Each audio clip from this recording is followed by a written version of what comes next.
മദ്യത്തിനും മയക്കുമരുന്നിനും എതിരായ ബോധവൽക്കരണ സന്ദേശയാത്ര കേരള സർക്കാർ ഞങ്ങൾ ഉൾപ്പെട്ടു നിൽക്കുന്ന Indian Pentecostal church of God എന്ന പ്രസ്ഥാനവും ഒരുമിച്ച് കൈകോർത്ത് ലഹരി മോചന മുക്തമായ ഒരു കേരളത്തെ സംഭാവന ചെയ്യുവാൻ കഴിയുമെന്നുള്ള പ്രത്യാശയോടെ കഴിഞ്ഞ കുറെ ദിവസങ്ങളായി ഞങ്ങൾ യാത്ര ചെയ്യും. വിവിധ കലാലയങ്ങളിൽ, കോളേജുകളിൽ, ഗ്രാമങ്ങളിൽ, പട്ടണങ്ങളിൽ ഈ സന്ദേശയാത്ര അത് പര്യവസാനിക്കുമ്പോൾ നല്ലവരായ മാതാപിതാക്കളിൽ നിന്ന് വളരെ നല്ല പ്രതികരണങ്ങൾ ഞങ്ങൾക്ക് ലഭിക്കുവാനിടയായി. ആ പ്രതികരണങ്ങൾ വീണ്ടും വീണ്ടും ഞങ്ങളെ നിർബന്ധിക്കുകയാണ് ഈ സന്ദേശയാത്രയിലൂടെ ആളുകൾക്ക് പകർന്നു കൊടുക്കുവാൻ വായ്മൊഴിയാൽ ഞങ്ങൾക്ക് കഴിയുന്നു എന്നതിൽ ഞങ്ങൾ അഭിമാനം കൊള്ളുകയാണ്. എക്കാലവും കാണുവാൻ കഴിയാത്ത ഒരു വല്ലാത്ത സ്ഥിതിയാണ് ഇന്നത്തെ യുവതലമുറകളുടെ മുൻപിൽ കാണാൻ കഴിയുന്നത്. ദിവസവും നാം വായിക്കുന്ന പത്രവാർത്തകൾ, ദൃശ്യമാധ്യമങ്ങൾ കരളലിയിപ്പിക്കുന്ന, മനസ്സ് വേദനിപ്പിക്കുന്ന എത്രയെത്ര സംഭവങ്ങളാണ് ദിനവും നമ്മൾ കണ്ടുകൊണ്ടിരിക്കുന്നത്. മദ്യത്തിന്റെയും മയക്കുമരുന്നിന്റെയും മാരകമായ ആ അനുഭവങ്ങൾ കൊണ്ട് കുടുംബങ്ങൾ ശിഥിലമാകുകയാണ്, കുടുംബ ബന്ധങ്ങൾ പകരുകയാണ്. മാതാപിതാക്കൾ പൊന്നുപോലെ വളർത്തിക്കൊണ്ടുവരുന്ന അവരുടെ കുഞ്ഞുങ്ങൾ പ്രതീക്ഷിക്കാത്ത നിലയിൽ തകർന്നുടയുന്നത് കാണുമ്പോൾ നെഞ്ചുപൊട്ടി നിലവിളിക്കുന്ന ആയിരക്കണക്കിന് മാതാപിതാക്കൾ. ഇവിടുത്തെ സംവിധാനങ്ങൾ മുഴുവനും ഒരു യുവതലമുറയ്ക്ക് വേണ്ടി, അവരുടെ നന്മയ്ക്ക് വേണ്ടി, നാളെക്കുറിച്ചുള്ള നല്ല അനുഭവങ്ങൾക്ക് വേണ്ടി ഒരുക്കുന്ന എല്ലാ സംവിധാനങ്ങളും നമുക്കുണ്ട്. പക്ഷെ ആ സംവിധാനങ്ങളൊക്കെ കാറ്റിൽ പറത്തിക്കൊണ്ട് ഒരു വല്ലാത്ത സ്ഥിതിയിലേക്ക് നമ്മുടെ യുവതലമുറ നടന്നു നീങ്ങുകയാണ്. പ്രതികരിച്ചു പോയാൽ വല്ലാത്ത പ്രതികരണമാണ് തിരിച്ച് ഏൽക്കുന്നത്. ചോദ്യങ്ങളില്ല, നേരായ മാർഗത്തിൽ നടത്തുവാൻ ഉപദേശങ്ങൾ അവരാഗ്രഹിക്കുന്നില്ല. രാവിലെ വീട്ടിൽ നിന്ന് കലാലയങ്ങളിലേക്ക് പോകുന്ന കുഞ്ഞുങ്ങൾ തിരികെ വരുമ്പോൾ സംശയവീക്ഷണത്തോടെയാണ് അവരെ ശ്രദ്ധിക്കുന്നത്. അത്രത്തോളം ഭയാനകമായ ഒരു അന്തരീക്ഷത്തിലേക്ക് നമ്മുടെ കുഞ്ഞുങ്ങൾ മാറ്റപ്പെട്ടു പോയോ എന്ന സംശയമില്ലാതെയില്ല. എന്താണ് ഇതിന്റെ എല്ലാം അടിസ്ഥാന കാരണം? ഇതിന്റെ എല്ലാം അടിസ്ഥാന കാരണം എന്താണെന്ന് ഞങ്ങൾ അന്വേഷിച്ചു. മാതാപിതാക്കൾ ആരും തന്നെ ഒരു കുഞ്ഞുങ്ങളെയും വഴിതെറ്റിക്കാറില്ല. കലാലയങ്ങളിലെ ഗുരുനാഥന്മാർ കുഞ്ഞുങ്ങളെ വഴിതെറ്റിക്കാറില്ല. ഇവിടുത്തെ പോലീസ് സംവിധാനങ്ങളും ഇവിടുത്തെ സർക്കാർ സംവിധാനങ്ങളും ഒന്നും ഒരാളെ പോലും വഴിതെറ്റിക്കുവാൻ ആഗ്രഹിക്കുന്നില്ല. അവരാൽ ആവോളം ഒരു നല്ല തലമുറയ്ക്ക് വേണ്ടി, അവരുടെ ഭാവിക്ക് വേണ്ടിയുള്ള സുരക്ഷിതത്വം ഒരുക്കുക മാത്രമാണ് ഇന്നുവരെ ചെയ്തിട്ടുള്ളത്. എന്നാൽ എവിടെയാണ് തെറ്റുപറ്റിയതെന്ന് തിരിഞ്ഞു നോക്കുവാൻ, എവിടെയാണ് ഏറ്റക്കുറച്ചിൽ സംഭവിച്ചതെന്ന് തിരിഞ്ഞു നോക്കുവാൻ നാം ബാധ്യസ്ഥരാണ്. ഇന്ന് ലോകം മുഴുവൻ യേശുക്രിസ്തുവിന്റെ കഷ്ടാനുഭവങ്ങളെയും പീഡാനുഭവങ്ങളെയും കുറിച്ച് പ്രകീർത്തിക്കുന്നതും പ്രഘോഷിക്കുന്നതുമായ പെസഹ വ്യാഴാഴ്ചയാണ്. എന്തിനാണ് ശ്രീ യേശുക്രിസ്തു ഈ ഭൂമിയിലേക്ക് വന്നത്? എന്ത് ദൗത്യമാണ് താൻ നിർവഹിക്കുവാൻ പോകുന്നത്? താൻ കടന്നു വന്നതിന്റെ ഉദ്ദേശം എന്താണ്? ഇതിനെ അടിസ്ഥാനമാക്കി ഒരു ചെറു സന്ദേശം നിങ്ങളോട് സംഭാഷിക്കുവാൻ ഞങ്ങൾ ക്രിസ്തുവിൽ ആഗ്രഹിക്കുകയാണ്. എല്ലാ പ്രശ്നങ്ങളുടെയും മൂല കാരണം ബൈബിൾ പറയുന്നു പാപമാണ്. എല്ലാ മതഗ്രന്ഥങ്ങളും അത് തന്നെ പറയുന്നു. സകല അനർത്ഥത്തിന്റെയും അനീതിയുടെയും മൂല കാരണം പാപമാണ്. മനുഷ്യന്റെ പാപമാണ് മനുഷ്യനെ വൈകല്യനാക്കുന്നത്. മനുഷ്യന്റെ പാപമാണ് മനുഷ്യനെ പ്രതിസന്ധിയിലേക്ക് കൊണ്ടുപോകുന്നത്. മനുഷ്യന്റെ പാപമാണ് മനുഷ്യനെ നിത്യരോഗിയാക്കുന്നത്. മനുഷ്യന്റെ പാപമാണ് കുടുംബ ബന്ധങ്ങൾ തകരുന്നത്. മനുഷ്യന്റെ പാപമാണ് സമൂഹത്തെ ഇല്ലായ്മ ചെയ്യുന്നത്. എന്നാൽ ആ പാപത്തിന് ശാശ്വതമായ ഒരു പരിഹാരം അതെങ്ങനെ ഉണ്ടാകുന്നു എന്നത് മനുഷ്യൻ അന്വേഷിച്ച് കണ്ടെത്തേണ്ടതാണ്. എന്നാൽ മനുഷ്യൻ പരാജയപ്പെടുന്നിടത്ത് ദൈവത്തിന്റെ പ്രവൃത്തി ആരംഭിക്കുന്നു. അതാണ് ഇന്നേക്ക് 2025 വർഷങ്ങൾക്ക് മുൻപ് ഇസ്രായേലിൽ ഒരു ശിശു ജനിച്ചു. നമുക്കൊരു ശിശു ജനിച്ചിരിക്കുന്നു. നമുക്കൊരു മകൻ നൽകപ്പെട്ടിരിക്കുന്നു. ആധിപത്യം അവന്റെ തോളിന്മേലിരിക്കും. അവൻ അത്ഭുതമന്ത്രി, വീരനാം ദൈവം, നിത്യപിതാവ്, സമാധാനത്തിന്റെ പ്രഭു എന്ന പേർ വിളിക്കപ്പെടുമെന്ന് പ്രവാചകന്മാർ ഒരുപോലെ പ്രഘോഷിച്ചവന് കർത്താവായ യേശുക്രിസ്തു. ആ യേശുക്രിസ്തു ഇന്നേക്ക് 2025 വർഷങ്ങൾക്ക് മുമ്പ് പാലസ്തീന്റെ പച്ചമണ്ണിൽ ഒരു ശിശുവായി ജനിച്ചു. ദൈവം മനുഷ്യനായി, വേഷത്തിൽ മനുഷ്യനായി ഭൂമിയിലേക്ക് ഇറങ്ങി വന്ന ആ കാഴ്ച കാണാൻ വിദ്വാൻമാരും ഇടയന്മാരും ആട്ടിടയന്മാരും ഒക്കെ കടന്നു വന്നു. അങ്ങനെ ആ സമൂഹത്തിന്റെ മുൻപിൽ ആ ശിശു വളർന്നു.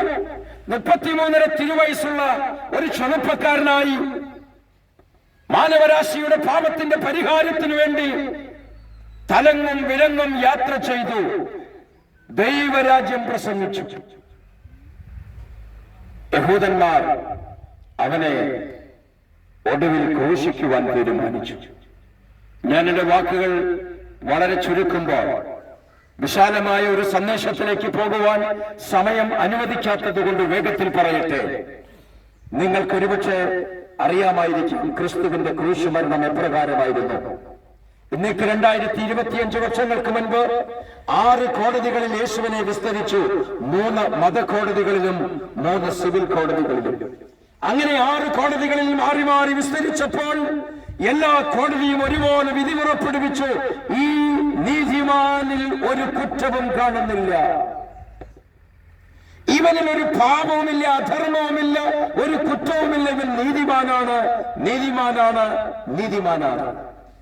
എന്നാൽ അന്നത്തെ റോമ ഗവർണറായിരുന്ന പീലാത്തോസ് ഒരു വിധി പുറപ്പെടുവിച്ചു. ഈ നീതിമാന്റെ രക്തത്തിൽ എനിക്ക് പങ്കില്ല, പക്ഷെ നിങ്ങൾ കൊണ്ടുപോയി ക്രൂശിക്കണം.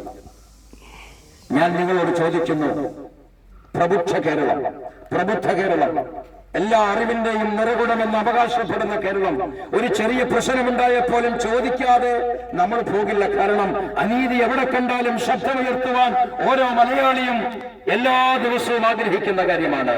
പക്ഷെ ഇന്ന് വരെ ചരിത്രത്തിൽ ഈ ചോദ്യം ഉയർന്നില്ല, എന്തുകൊണ്ട് ഒരു നിരപരാധിയെ ക്രൂശിക്കണം? ലോക ചരിത്രം ഇന്നും മൂകസാക്ഷിയായി നിലകൊള്ളുകയാണ്. വിധി പുറപ്പെടുവിച്ച ന്യായാധിപൻ സകല മനുഷ്യരും കൈ കഴുകി പറഞ്ഞു, ഈ നീതിമാന്റെ രക്തത്തിൽ എനിക്ക് പങ്കില്ല, എനിക്ക് പങ്കില്ല. പക്ഷെ നിങ്ങൾ ഈ നീതിമാനെ കൊണ്ട് ക്രൂശിച്ചു കൊല്ലണം. 1000 അപരാധികൾ രക്ഷപ്പെട്ടാലും ഒരു നിരപരാധി പോലും ക്രൂശിക്കപ്പെടാൻ പാടില്ല എന്ന ലോക നിയമത്തിന്റെ, ലോക കോടതിയുടെ ആപ്തവാക്യം കാറ്റിൽ പറത്തിക്കൊണ്ട് ഒരു വിധി പുറപ്പെടുവിച്ചു. ഇന്നേക്ക് 2025 വർഷങ്ങൾക്ക് മുൻപ് ശ്രീ യേശുക്രിസ്തുവിനെ ക്രൂശിക്കണമെന്ന വിധി. നിശബ്ദനായി നിൽക്കുകയാണ് ലോകം മുഴുവൻ ഇന്നുവരെ. ആ കാര്യത്തിൽ ഒരാളും ചോദിച്ചില്ല, എന്തേ ഇങ്ങനെ ഒരു വിധി പുറപ്പെടുവിച്ചു. നമ്മുടെ കോടതി സംവിധാനങ്ങൾ, നിയമ സംവിധാനങ്ങളൊക്കെ നമുക്ക് നന്നായി അറിയാം. മേൽക്കോടതി വരെ നാം അപ്പീലിന് പോയി രക്ഷപ്പെടുവാൻ ഏതെങ്കിലും പഴുതുണ്ടെങ്കിൽ ഏത് നിരപരാധിയെയും രക്ഷപ്പെടുത്തുവാൻ ഇവിടെ നിയമ സംഹിതകളുണ്ട്. ലോകം മുഴുവനതുണ്ടായിട്ടും നിരപരാധിയായ ഒരുവനെ ക്രൂശിക്കണമെന്ന വിധിക്ക് മുൻപിൽ ശിരസ കുനിച്ചു നിൽക്കുന്ന സമൂഹം, ആ സമൂഹത്തിൽ നിങ്ങളും ഞാനും ഉൾപ്പെട്ടു എന്നതാണ് അതിലെ യാഥാർത്ഥ്യം. ഇന്ന് വരെ ചോദിച്ചില്ല എന്തുകൊണ്ടാണ്. അതുകൊണ്ടാണ് ദൈവത്തിന്റെ കോടതിയിൽ നിന്ന് ഒരു മനുഷ്യനായി ഈ ലോകത്തിലേക്ക് വന്ന യേശുക്രിസ്തുവിന്റെ മരണം ഇത്ര പ്രശസ്തമായി തീർന്നത്. ലോക സാമ്രാജ്യങ്ങൾ എല്ലാം വാളാലും യുദ്ധത്താലും ഉണ്ടായതാണ്. വാളുകൊണ്ടും യുദ്ധം ചെയ്തും സാമ്രാജ്യങ്ങൾ സ്ഥാപിച്ച സാമ്രാട്ടുകൾ നമുക്കറിയാം. പക്ഷേ സ്നേഹം കൊണ്ട് ഒരു സാമ്രാജ്യം സ്ഥാപിച്ച, സ്നേഹം കൊണ്ടൊരു രാജ്യം സ്ഥാപിച്ച ഏക രക്ഷകനെയുള്ള സ്വർഗത്തിൽ നിന്ന് ഭൂമിയിലേക്ക് വന്ന മനുഷ്യപുത്രനായ യേശു ക്രിസ്തു സ്നേഹം കൊണ്ടാണ് താൻ സാമ്രാജ്യം ഉണ്ടാക്കിയത്. ആ സാമ്രാജ്യത്തിലെ പ്രജകളാണ് ഇവിടെ നിൽക്കുന്നത്. ഇവർക്കൊക്കെ ഒരു ഇരുണ്ട കാലഘട്ടം ഉണ്ടായിരുന്നു. ഞങ്ങളുടെ ജീവിതത്തിൽ ഒരു ഇരുണ്ട കാലഘട്ടം ഉണ്ടായിരുന്നു. ആരാലും രക്ഷിക്ക് കഴിയാത്ത അന്ധകാരത്തിന്റെ യുഗത്തിൽ അടിമപ്പെട്ട, പാപത്തിന് അടിമപ്പെട്ട, മദ്യപാനത്തിനും മയക്കുമരുന്നിനും അടിമപ്പെട്ട, കുടുംബങ്ങൾക്ക് തലവേദനയായ, സമൂഹത്തിന് തലവേദനയായ ഒരു കഴിഞ്ഞ കാല ജീവിതം ഞങ്ങൾക്കുണ്ടായിരുന്നു. പക്ഷേ ഞങ്ങളെ രക്ഷിച്ച ശ്രീ യേശു ക്രിസ്തുവിനെ കുറിച്ച് പ്രസംഗിക്കുമ്പോൾ ഞങ്ങൾ ആവേശമുള്ളവരായി തീരുകയാണ്. കാരണം ഒരു കണ്ണിനും ദയ തോന്നാതെ ഈ ലോകത്തോട് അനുഭവപ്പെട്ട് ഞങ്ങളെ വീണ്ടെടുപ്പിന്റെ വില കൊടുത്തവൻ ശ്രീ യേശു ക്രിസ്തുവാണ്. അത് കാൽവരി ക്രൂശിലാണ്. ആരും ചോദിക്കാതെ നിശബ്ദ നിന്നപ്പോൾ പിതാവായ ദൈവം തന്റെ പുത്രനെ ഈ ഭൂമിയിലേക്ക് അയച്ച് മാനവകുലത്തിന്റെ രക്ഷയ്ക്ക് വേണ്ടി കാൽവരി ക്രൂശിൽ തന്നെ മരണത്തിൽ ഏൽപ്പിക്കുമ്പോൾ ആ മരണത്തിലൂടെ നമ്മെ നിരപ്പിച്ച പിതാവായ ദൈവം തന്റെ പുത്രനിലൂടെ നമ്മെ നിരപ്പിച്ച വലിയ നിരപ്പിന്റെ ശുശ്രൂഷ നിർവഹിക്കുമ്പോൾ എല്ലാവരും നിശബ്ദരായി. ഞാനും നിങ്ങളുമെല്ലാം നിശബ്ദരായി. ആരും ചോദിച്ചില്ല എന്തിനാണ് നീതിമാനെ ക്രൂശിക്കുന്നതെന്ന്. അതിന്റെ ഉത്തരം നാം തന്നെയാണ്. വെളിച്ചമില്ലാത്ത അന്ധകാര യുഗത്തിൽ നിന്ന് വെളിച്ചത്തിലേക്ക് വീശുവാൻ കർത്താവ് പറഞ്ഞു, ഞാൻ തന്നെ വഴിയും സത്യവും ജീവനുമാണ്. എന്നെ കൂടാതെ ആർക്കും സ്വർഗത്തിലേക്ക് പ്രവേശിക്കുവാൻ കഴിയുകയില്ല. ഞാൻ തന്റെ വഴിയും സത്യവും ജീവനുമാണെന്ന് ഉറക്കെ പ്രഖ്യാപിച്ച ഒരു ഗുരുനാഥന്മാരും ഈ ലോകത്തിൽ ഇന്ന് വരെ ഉണ്ടായിട്ടില്ല. വഴി ഞാനാണ്, സത്യം ഞാനാണ് എന്ന് പറയുവാൻ തന്റെ ഇടത്തോടെ പറഞ്ഞ ശ്രീ യേശു ക്രിസ്തു. ആ യേശുവിന്റെ പാത പിൻപറ്റുവാൻ ഞങ്ങൾക്ക് കഴിഞ്ഞതിൽ ഞങ്ങൾ അഭിമാനമുള്ളവരാണ്. ഞങ്ങൾ സന്തുഷ്ടരാണ്. ഞങ്ങൾ ജീവിതത്തിൽ സമാധാനം അനുഭവിക്കുന്നവരാണ്. ആർക്കും വേണ്ടാത്ത ഞങ്ങളെ വേണമെന്ന് പറഞ്ഞ് കാൽവരി ക്രൂശിൽ തന്റെ ജീവനെ അർപ്പിച്ചു തന്നുകൊണ്ട് സമൃദ്ധിയായ ജീവൻ ഞങ്ങളിലേക്ക് തന്ന ശ്രീ യേശു ക്രിസ്തുവിന്റെ സാമ്രാജ്യത്തിലേക്ക് ഞങ്ങൾ നിങ്ങളെ സ്വാഗതം ചെയ്യുകയാണ്. രോഗിയായി, ദുഃഖിതരായി, എല്ലാ നിലകളിലും തകർന്നുടഞ്ഞൊരു പക്ഷേ ഈ പ്രസംഗം നിങ്ങൾ വീട്ടിനുള്ളിൽ കേൾക്കുമ്പോൾ, കടയ്ക്കുള്ളിൽ കേൾക്കുമ്പോൾ, ലോകത്തിന്റെ നാനാഭാഗങ്ങളിൽ നിന്ന് ഒരുപക്ഷെ ഈ ശബ്ദപരിധിക്കുള്ളിലോ അങ്ങ് ദൂരെയോ ഇരുന്ന് കേൾക്കുമ്പോഴും നിങ്ങളെ രക്ഷിപ്പാൻ മാനവകുലത്തേക്ക് ഇറങ്ങി വന്ന രക്ഷകനായ ശ്രീ യേശു ക്രിസ്തുവിന്റെ വഴി എന്ന് പറയുന്നത് സത്യമാർഗമാണ്. ആ സത്യമാർഗത്തിലേക്ക് നിങ്ങളെ സ്വാഗതം ചെയ്യുന്നു. ലോകം മുഴുവൻ പെസഹാവ്യാഴം ആചരിക്കുമ്പോൾ ക്രിസ്തുവിന്റെ ഒടുക്കത്തെ ദിവസമാണ് ലോകത്തിൽ താൻ ഉണ്ടായിരുന്നപ്പോൾ. നാളെ ദുഃഖവെള്ളിയാണ്. എന്നാൽ ഒരു സുപ്രഭാതം നമുക്ക് വേണ്ടി ഒരുക്കപ്പെടുന്നുണ്ട്. ഞായറാഴ്ചയുടെ പൊൻപുലരി ഉയർപ്പിന്റെ പൊൻപുലരിയാണ്. നിങ്ങളുടെ ജീവിതത്തിൽ നിരാശപൂർണരായി, ജീവിതത്തിൽ വിഷമസന്ധികളുടെ യാത്ര ചെയ്തവരായിരിക്കാം. ഇന്ന് പകൽ ഞങ്ങളെ കേൾക്കുമ്പോൾ തന്നെ നിങ്ങൾ മ്ലാനതയും വിഷമവുമുള്ളവരാണ്, മനസ്സ് തകർന്നവരായിരിക്കാം. പക്ഷേ ഉയർപ്പിന്റെ ഒരു ദിവസം നിങ്ങൾക്ക് വേണ്ടി സർവേശ്വരൻ വെച്ചിട്ടുണ്ട്. വിശ്വസിക്കുന്നവരാൽ ഈ അടയാളങ്ങൾ നടക്കും. വിശ്വസിക്കുക, എന്നാൽ നീയും കർത്താവായ യേശു ക്രിസ്തുവിൽ വിശ്വസിക്കുക, എന്നാൽ നീയും നിന്റെ കുടുംബവും രക്ഷ പ്രാപിക്കും. ക്രിസ്തുവിൽ വിശ്വസിച്ച് നിത്യജീവന് വേണ്ടി ഒരുങ്ങുവാൻ നിങ്ങളുടെ ഹൃദയത്തെ ഞങ്ങൾ ആഹ്വാനം ചെയ്യുന്നു. നാളെ എന്നൊരു ദിവസം നിങ്ങൾക്കില്ല. ഇന്ന് ഈ നിമിഷം കേൾക്കുന്ന സമയത്ത് തന്നെ നിങ്ങൾക്കുള്ള അവസരമാണ്. മാറ്റിവെക്കുവാൻ നമുക്ക് കഴിയുന്നതിന്റെ സഹോദരങ്ങളെ, മരണം നിശ്ചയമാണ്, പക്ഷെ സമയം നിശ്ചയമല്ല. ഏത് സമയത്തും ഇവിടുന്ന് ഒരു മാറ്റപ്പെടൽ നമുക്കുണ്ട്. മരണം കൊണ്ട് തീരാത്ത നിത്യമായ ഒരു ജീവിതം, ആ ജീവിതത്തിന് വേണ്ടി ഒരുക്കപ്പെടുവാൻ ഈ ഭൂമിയിൽ ലഭിച്ച ഏറ്റവും ഒടുവിലത്തെ സമയം ഒരുപക്ഷെ ദൈവം നിങ്ങൾക്ക് തന്നതാണെങ്കിൽ ആ ഇരിക്കുന്ന ഇരിപ്പിടത്തിൽ ഇരുന്നു കൊണ്ട് നിങ്ങളുടെ ഹൃദയത്തിലേക്ക് യേശുവിനെ സ്വീകരിക്കുവാൻ നിങ്ങൾക്ക് അവകാശവും അധികാരവും സാവകാശവുമുണ്ട്. ഈ സന്ദേശം നിങ്ങൾ തിരസ്കരിക്കരുത്. നിങ്ങൾക്ക് തള്ളിക്കളയാം, സ്വീകരിക്കാം. അത് നിങ്ങളുടെ ചോയ്സാണ്, നിങ്ങളുടെ തീരുമാനമാണ്. പക്ഷേ എന്നെ കേൾക്കുന്ന സഹോദരങ്ങളെ, ജീവിതത്തിൽ നിരാശപ്പെട്ട് വേദനപ്പെട്ട് നിത്യരോഗിയായി ജീവിതമെല്ലാം നശിച്ചുപോയെന്ന ആശയ്ക്ക് വകയില്ലാതെ ഒരു മുഴം കയറിൽ ജീവൻ അവസാനിപ്പിക്കുവാൻ ഒരുപക്ഷെ നിങ്ങൾ ആഗ്രഹിക്കുന്നെങ്കിൽ രക്ഷപ്പെടുവാൻ ഒരു വഴിയുണ്ട്. ഏകരക്ഷകൻ യേശു ക്രിസ്തു യേശുവിനൂടെ മാത്രമേ രക്ഷപ്പെടുവാൻ വഴിയുള്ളൂ. ആ രക്ഷകനെ ഉയർത്തുവാൻ ഞങ്ങൾ ആഗ്രഹിക്കുന്നു. ഒരു നിമിഷം നിങ്ങളിരുന്ന് നിങ്ങളുടെ ആ ഇരിപ്പിടത്തിൽ ഇരുന്നു കൊണ്ട് പ്രാർത്ഥിക്കുമ്പോൾ ഞങ്ങളോടൊപ്പം ദൈവം നിങ്ങളെ ഈ വചനങ്ങൾ കൊണ്ട് അനുഗ്രഹിക്കട്ടെ എന്ന് ആശംസിച്ചുകൊണ്ട് എന്റെ ഈ ചെറിയ സന്ദേശം ഞാനിവിടെ അവസാനിപ്പിക്കുന്നു. ദൈവം നമ്മെ എല്ലാവരെയും സഹായിക്കട്ടെ. പ്രാർത്ഥിക്കാം. അതിമനോഹരമായ ദൈവത്തിന്റെ സന്ദേശം നിങ്ങൾക്ക് കേൾക്കുവാനുള്ള ഭാഗ്യം ദൈവം ഒരുക്കിയിരിക്കുകയാണ്. യേശുക്രിസ്തുവിനെ കുറിച്ച് കേൾക്കുക എന്നുള്ളത് ഭൂമിയിൽ വെച്ച് ഏറ്റവും വലിയ ഭാഗ്യമാണ്. കാരണം ഭൂമിക്ക് വേണ്ടി ദൈവം തന്ന സമ്മാനമാണ് യേശുക്രിസ്തു എന്ന് പറയുന്നത്. സകല മനുഷ്യരും രക്ഷ പ്രാപിക്കുവാൻ സർവത്തിന്റെ സൃഷ്ടിതാവായ ദൈവം അയച്ച രക്ഷകനാണ് യേശുക്രിസ്തു. യേശുക്രിസ്തു ഇങ്ങനെ പറഞ്ഞു, ഞാൻ തന്നെ വഴി, ഞാൻ തന്നെ സത്യം, ഞാൻ തന്നെ ജീവൻ. എന്നിൽ കൂടെ അല്ലാതെ ആർക്കും ഈശ്വരന്റെ അടുക്കിലേക്ക് എത്തുവാനായിട്ട് കഴിയുകയില്ല. ഈ ലോക ജീവിതം താൽക്കാലികമാണ്. ഇവിടെ നമ്മൾ പ്രവാസികളാണ്. ഇവിടെ ഈ പ്രവാസ ജീവിതം കഴിഞ്ഞിട്ട് നമുക്ക് യഥാർത്ഥ ജീവിതത്തിലേക്ക് എത്തുന്ന ഒരു ദിവസമുണ്ട്. അതാണ് മരണം എന്ന് പറയുന്നത്. മരണം മനുഷ്യന്റെ അവസാനമല്ല, മരണം മനുഷ്യന്റെ നിത്യജീവനിലേക്ക് കടക്കുന്ന ഒരു ഉപാധിയാണ്. യേശുക്രിസ്തു ലോകത്തിലേക്ക് വന്നത് പാപിയായ മനുഷ്യൻ രക്ഷിക്കുവാനായി യേശുക്രിസ്തു ഒന്നാമതായി വന്നു. ഇനി യേശു കർത്താവ് വീണ്ടും മടങ്ങി വരും. അതിനുള്ള ലക്ഷണങ്ങളെല്ലാം മുഴുവനും ഭൂമിയിൽ കണ്ടുകൊണ്ടിരിക്കുന്നു. തന്റെ ശിഷ്യന്മാരോട് പറഞ്ഞു, ഞാൻ മരിക്കും, അടക്കപ്പെടും, മൂന്നാം നാൾ ഉയർത്തെഴുന്നേൽക്കും, ഞാൻ പോയതുപോലെ വീണ്ടും മടങ്ങി വരും.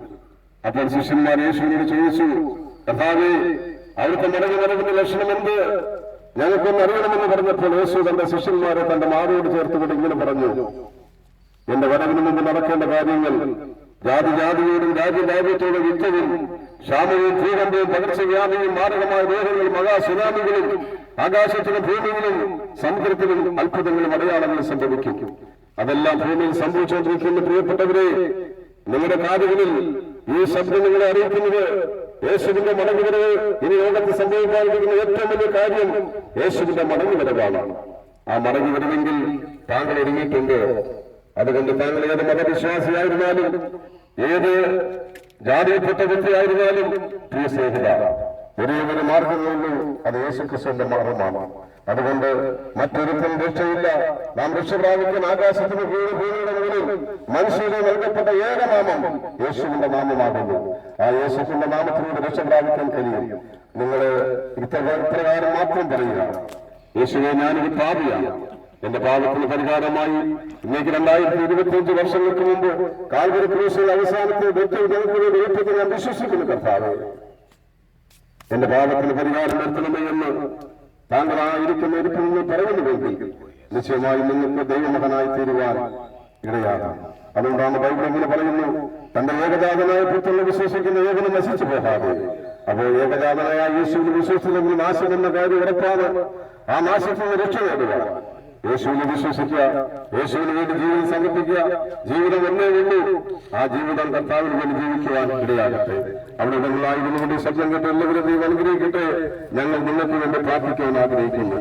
കരുണാസമ്പന്നനായ ദൈവമേ, സ്വർഗ്ഗസ്ഥ പിതാവേ, ഈ ഗ്രാമത്തിൽ കടന്നു വന്ന് ഭൂലോകത്തെയും സകല സൃഷ്ടികളോട് സുവിശേഷം അറിയിക്കാൻ പറഞ്ഞ കർത്താവേ, ഈ ഗ്രാമത്തിൽ കടന്നു വന്ന് അവിടുത്തെ മാറ്റമില്ലാത്ത സന്ദേശം കർത്താവേ പ്രദേശത്ത് അറിയിക്കാൻ ഭാഗ്യം ലഭിച്ചല്ലോ.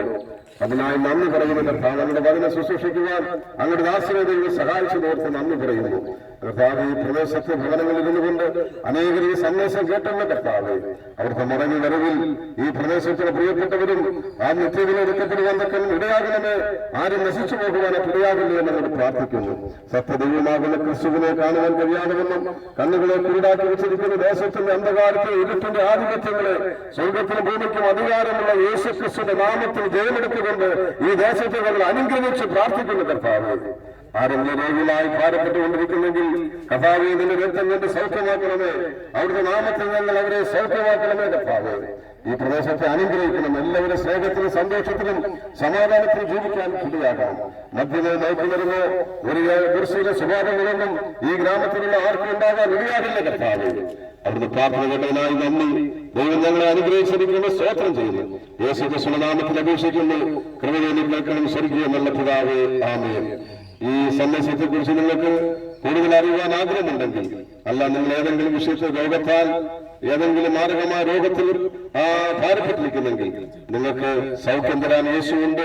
ആരെങ്കിലും മദ്യത്തിനോ മയക്കുമരുന്നിനോ അടിമകളായി സമാധാനം നഷ്ടപ്പെട്ട് ഇനി ജീവിക്കേണ്ട എന്ന് പ്രതീക്ഷിച്ച് മരണത്തിന് വേണ്ടി ആത്മഹത്യക്ക് വേണ്ടി ആരെങ്കിലും പരിശ്രമിക്കുന്നെങ്കിൽ അവരെ രക്ഷിക്കുവാൻ കർത്താവായ യേശു ക്രിസ്തുവുണ്ട്.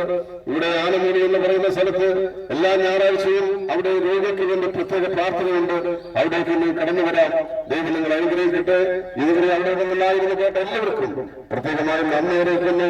ദൈവം നിങ്ങൾ എല്ലാവരെയും അനുഗ്രഹിക്കുമാറാകട്ടെ. God bless you.